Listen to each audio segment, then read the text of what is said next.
Ladies कट्टा.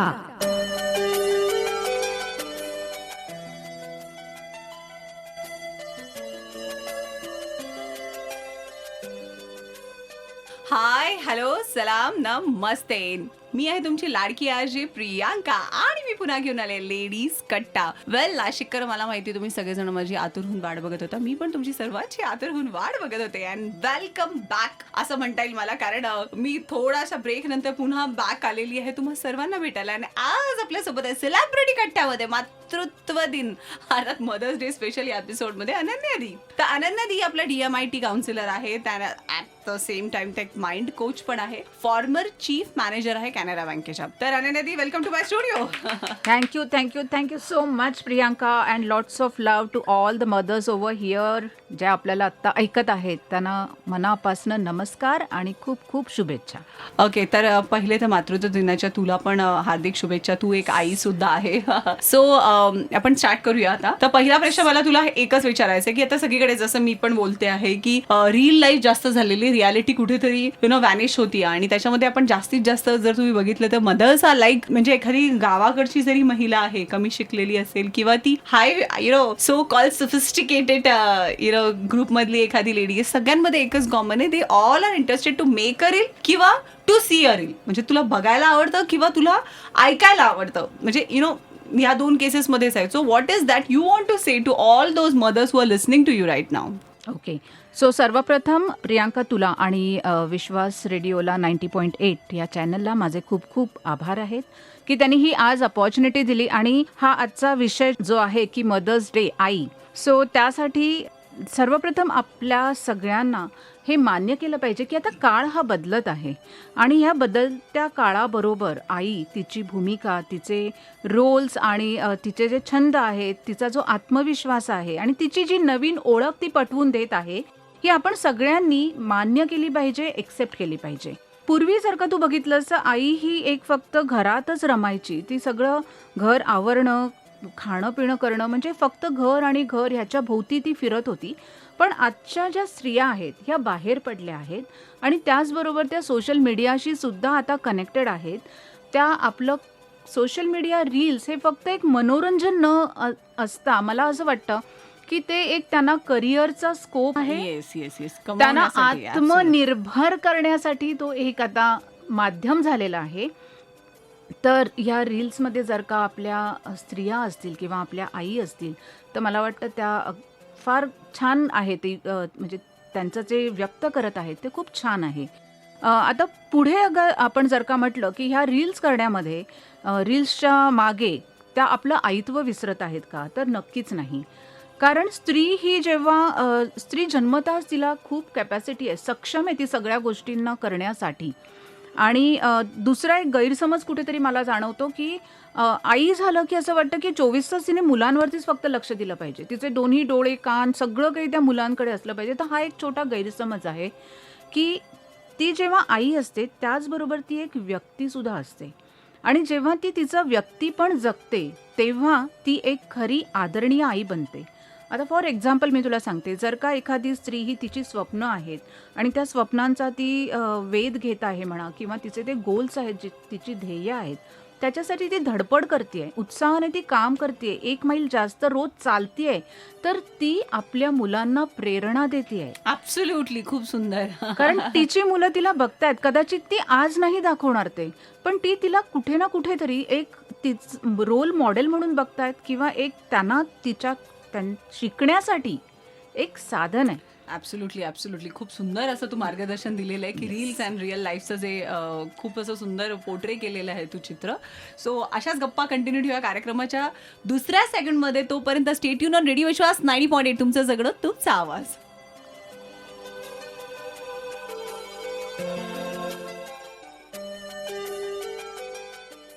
Ladies कट्टा.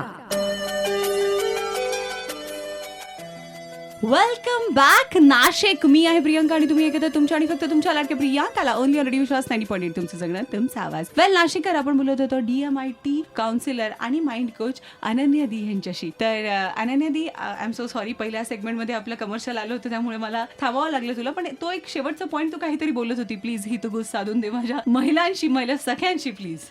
Okay. So reels बनवते जर का आपली आजची स्त्री, तर आणि ती नवीन आधुनिक मोडॅलिटीजची जर का ती फ्रेंडशिप करते, तर मला असं वाटतं की ती कुठेतरी नवीन युगाशी एक बॉन्डिंग क्रिएट करते.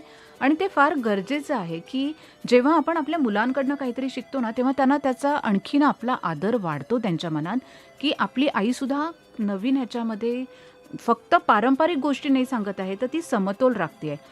आणि अशा ह्या आदरणीय आईला मला वाटतं आपण तिचा सन्मान केला पाहिजे जेव्हा ती रील्स बनवते आहे. So my ladies, please go ahead and make the reels. आणि दीदी, ॲज आय सेड की तुझं माइंड कोच पण आहे, मी ह्याच्याशीच निगडीत हा प्रश्न तुला विचारेल की आत्ताच्या महिला पुरुषांच्या बरोबरीने तर काही कुठे ना कुठे पुरुषांच्याही पुढे आहेत बऱ्याच कार्यक्षेत्रामध्ये. तर म्हणजे अगदी बसमध्ये कंडक्टर आहे, ड्रायव्हर्स, ॲम्ब्युलन्स चालवायला पण महिला आपल्या काही कुठे मागे नाही राहिलेल्या. तर मला असं विचारायचं आहे की तुला, तू एक माइंड कोच आहे, तर जो आपण थॉट जनरेट करतो, जसं फॉर एक्झाम्पल काहीतरी हॅरी, लाईक असं म्हटलं जातं की काहीतरी एकदम मोठा थॉट आपण माइंडमध्ये क्रिएट करतो, स्पेशली वुमन्स, आणि तिला असं वाटतं की तिच्याच मनाला असं वाटतं की अरे हा तर इम्पॉसिबल आहे, पण आपण फक्त क्रिएट करायचं. तर हा थॉट क्रिएशन माइंडवरती, बॉडीवरती कसा इम्पॅक्ट आणतो? फॉर एक्झाम्पल, मला आता एक मध्यंतरी एक लिस्नर महिलांनी मला सांगितलं की ताई, तुमचं मी लेडीज कट्टा नेहमी ऐकते, आणि आय थिंक की एका कुणीतरी इंटरव्ह्यूमध्ये सांगितलं होतं की आम्ही थॉट जनरेट केला की आम्ही स्वतःचा एक व्यवसाय करायचा स्टार्ट करू, आणि तो फक्त सोडून दिला आम्ही,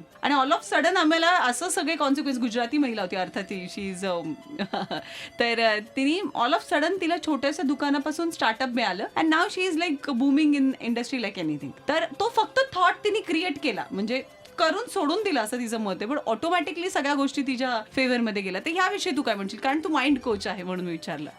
खूप छान प्रश्न आहे. तर आपल्याला असं वाटतं की नुसतं असे विचार केल्याने आपण घडवू शकत असतो, तर हे एज्युकेशन घेणं आणि बाकीचे खटाटोप सगळं जीवनात करणं खरंच गरजेचं आहे का? तर ह्याच्या पाठी एक सायन्स आहे. जेव्हा आपण थॉट एक क्रिएट करत असतो, तर त्यावेळी आपल्या ब्रेनमध्ये RAS, रेटिक्युलर ॲक्टिव्हेटिंग सिस्टम म्हणून एक आपला पार्ट आहे, ऑर्गन आहे आपण म्हणू शकतो. आणि ही जी सिस्टम आहे ही काय करते, तर जो थॉट, आणि अर्थातच ह्या थॉटवरती तुमचा संपूर्ण विश्वास असला पाहिजे, तुमच्या कर्तृत्वावर विश्वास असला पाहिजे, आणि जो थॉट तुम्ही क्रिएट करतायत त्याला एक चांगलं पर्पज म्हणजे हेतू असला पाहिजे, जिथे तुम्ही फक्त स्वतःचा विचार न करता तो एन्व्हायरमेंटमध्ये त्या गोष्टीचा जेव्हा एक इनोव्हेशन होईल म्हण, किंवा ती तयार बनेल, तेव्हा त्याचा उपयोग लोकांनाही कसा होणार आहे. सो ह्या 3 गोष्टी खूप महत्त्वाच्या आहेत जेव्हा आपण एखादं गोल डिसाईड करतो. आणि ही रेटिक्युलर ॲक्टिव्हेटिंग सिस्टम काय करते, तर त्या प्रकारच्या गोष्टी आपल्या लाईफमध्ये आणायला लागते. जेव्हा तशी व्यक्ती, तशी लोक. तर हा अनुभव आपणही घेतलाय बरेचदा बघ, की आपण एखादी गोष्ट ठरवतो की आपण ही XYZ गाडी घ्यायची, मग ती लाल कलरची घ्यायची, आणि मग आपण जेव्हा बाहेर पडतो तेव्हा आपल्याला आजूबाजूला त्याच गाड्या जास्त दिसायला लागतात जेव्हा ती डिसिजन होते, किंवा तेच होर्डिंग दिसतात. आपल्याला कॉल येतो की आमच्या बँकेतनं तुम्हाला इंटरेस्ट रेट कमी आहे, किंवा तसे पॅम्पलेट्स येतात. So this is a science behind it. आणि मी तर सांगेन की नक्की विचार करा, त्याच्या मागे ही 3 गोष्ट बघा. एक तर तुमचं पर्पज, हेतू, तुमचा स्वतःवरती विश्वास, तुमच्या कर्तृत्वावर विश्वास, आणि ती स्ट्रॉंग डिझायर मनात ठेवा. तुमचं नक्कीच तुम्ही जे तुम्हाला हवं आहे ते तुम्ही मिळवू शकाल. खूप सुंदर. अनन्यादी सोबत अशाच गप्पा कंटिन्यू या कार्यक्रमाच्या नेक्स्ट साईडमध्ये नाशिक करतोपर्यंत स्टेट युन रेडिओ विश्वास 90.8 तुमचं जगणं तुमचा आवाज.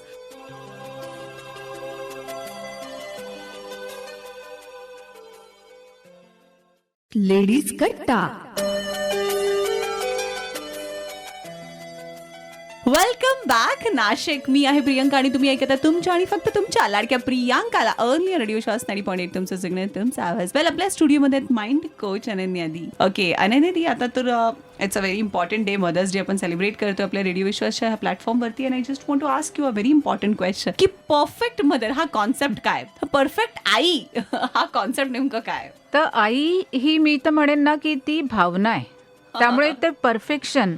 आई म्हणजे एक पूर्वीपासून जर का आपण बघितलं तर त्याला माया आहे, समर्पण आहे, प्रेम आहे, करुणा आहे आणि सामर्थ्य आहे, आणि त्याने जी परिपूर्ण आहे ती आई आहे. आत्ता सध्याच्या आपल्या जगामध्ये त्याला एक परफेक्ट ही पण एक पदवी जोडली जात आहे हळूहळू. पण विचार करा, जर का आई हे परफेक्शन घेऊन आली ना, तर घरामध्ये खूप कुरबुरी होतील. कारण ती जर का एवढी परफेक्ट झाली तर ती एक्सपेक्टेशन ती तुमच्याकडनंही ठेवेल, आणि तिथे कुठे ना कुठेतरी घरातलं जे एक हॉचपॉच किंवा ताणतणाव वाढत जाईल. तर आई ही भावना म्हणून बघा.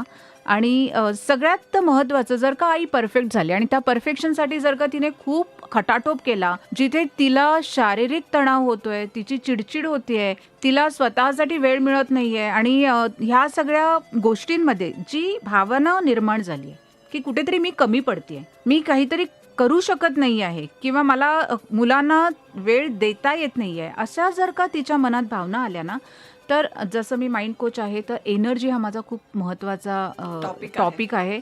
आणि ह्या भावनांमध्ये एनर्जी आहे, ऊर्जा आहे आणि ती ऊर्जा नकळत तुमच्या मुलांपर्यंत पोहोचत आहे. सो आज आपण बघतो की आपली स्वतः आपण पॅरेंटच खूपदा कंप्लेंट करतो की आजच्या मुलांना आम्ही कितीही दिलं ना तरी कमी पडतंय.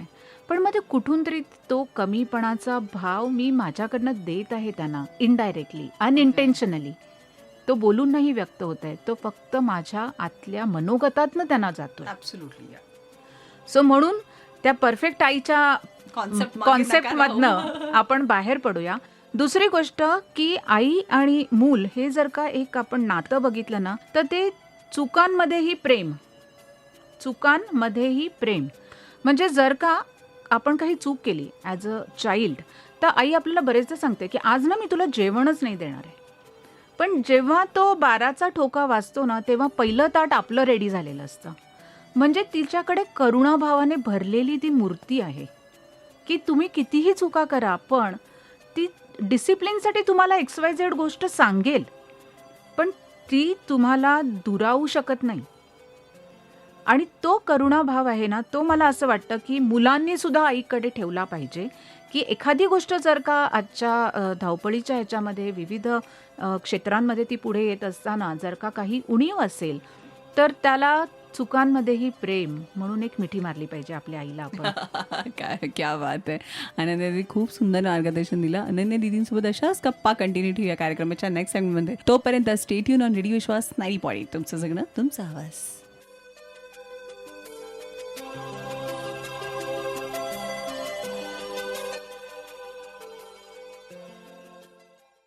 लेडीज कट्टा.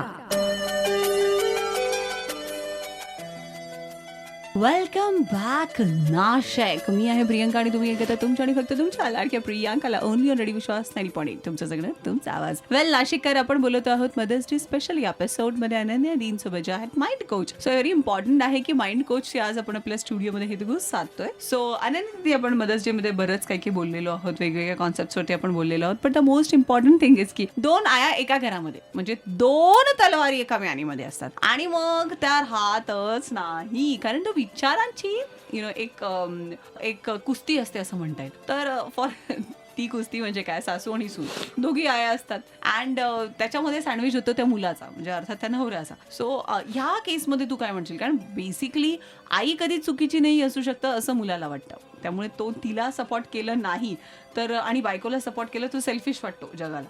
आणि जर त्यांनी बायकोला सपोर्ट केला आणि आईला सपोर्ट केला नाही तर मग आईला ती खंत राहते की अरे मी ह्याला मोठं केलं अँड ऑल दॅट. मग हे चित्र एक लहान मूल घरातलं बघत असतं. सो त्या विषयावर तू काय म्हणशील आता ज्या आया तुला ऐकतायत?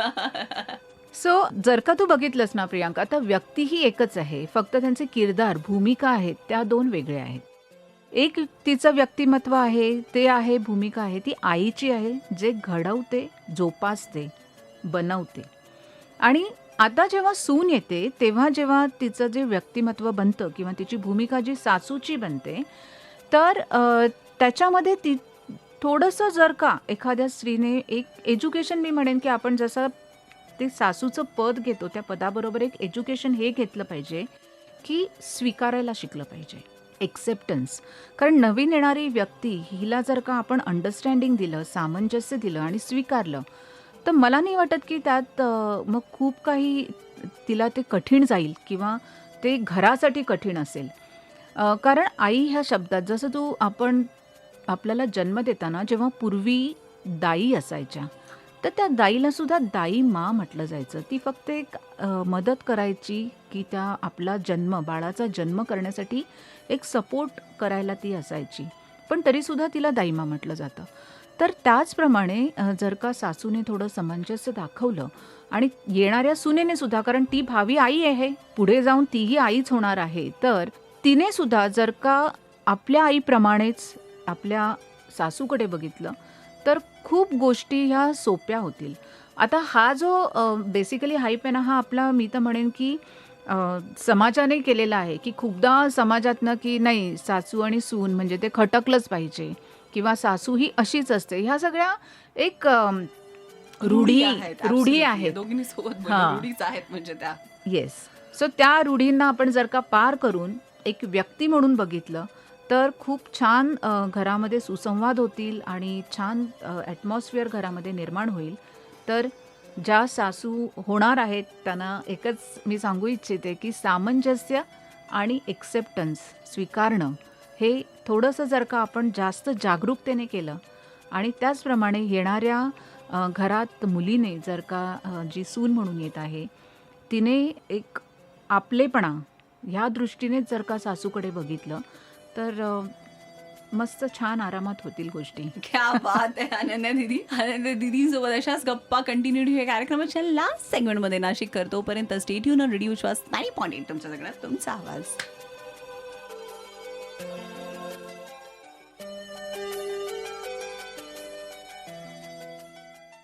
लेडीज कट्टा.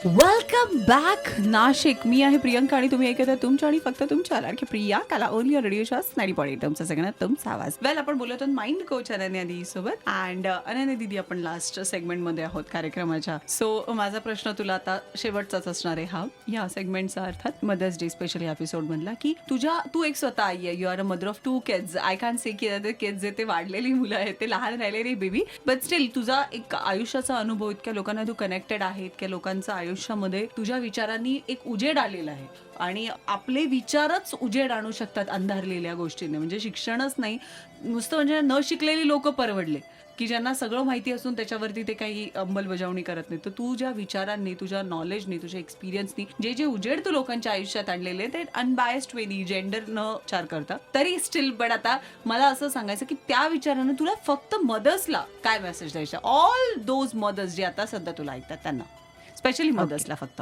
येस. सो प्रियंका, मला असं नेहमी वाटतं की मातृत्व ना हे 2 प्रकारचं आहे.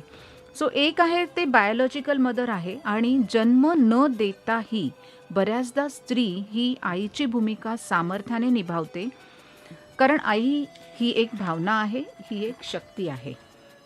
आणि काही वेळेला हे नातं फक्त रक्ताचं नसलं ना तरी मनाचं असतं, कारण ती जिव्हाळ्याने एखाद्या गोष्टीची जबाबदारी घेते. सो मुलांसाठी आई ही एक सुरक्षितता आहे, प्रेम आहे, आधार आहे आणि मार्गदर्शन करणारा एक आय कॅन से की टॉर्च आहे. हां. सो आणि ह्या सोबतच माझं असं म्हणणं आहे की त्या आईने, त्या स्त्रीने स्वतःलाही जपलं पाहिजे, कारण जेव्हा ती स्वतःला जपेल, स्वतःचा आत्मविश्वास तिच्याकडे असेल, तेव्हाच ती पुढे पास ऑन करू शकेल, त्या मुलांना ती प्रेरणा देऊ शकेल. तर आजच्या ह्या सगळ्या चढाओढीमध्ये आपण परफेक्शन आणि ह्या सगळ्या गोष्टीकडे न जाता प्लीज स्वतःलाही लक्ष द्या, तुमच्या आवडीनिवडींना लक्ष द्या आणि त्या जेव्हा तुम्ही जोपासाल, गिल्ट बाजूला ठेवाल, तेव्हा तुम्ही संपूर्णपणे तुमच्या मुलांकडे एक संदेश पोचवू शकाल जो धडाडीचा असेल, प्रेरणा घेणारा असेल. त्याचप्रमाणे मुलं आपल्याला प्रेम आणि करुणाभाव एक्सपेक्ट करतात आपल्याकडनं, पण तो करुणाभाव आणि प्रेम आणि ती जबाबदारी पहिली स्वतःची घ्या. म्हणजे पहिले अपनी खुर्सी की पेटी बांधलो. आणि आत्ता ह्या क्षणाला मला माझ्या आईला मी खूप आभार व्यक्त करते, कारण आज तिच्यामुळे मी इथे आहे.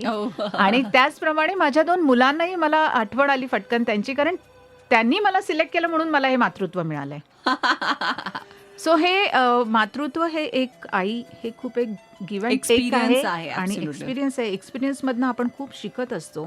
आणि सगळ्यात महत्त्वाचं, आत्ताच काही दिवसांपूर्वी माझ्या मेंटॉरनी मला एक गोष्ट सांगितलं की स्वतःला एक आपलं मीडिएटर चॅनल म्हणून समजून घ्या आणि त्या मुलांना मला कसं वाढवायचं आहे जेणेकरून ते खूप बेस्ट होतील ह्याचा गायडन्स युनिव्हर्सकडनं घ्या आणि त्याप्रमाणे ॲक्शन्स घ्या, स्वतः शिका, वाढा आणि मग ते फूल जस्ट अर्पण करा ज्या शक्तीला तुम्ही मानता त्या शक्तीकडे. क्या बात आहे. वा वा वा. याच्याने तर डिप्रेशनच येणार नाही तुम्हाला, कारण तुम्ही ऑलरेडी तुमच्या आयुष्याचा ऍक्सेस एका थर्ड पॉवरकडे दिलेला असतो.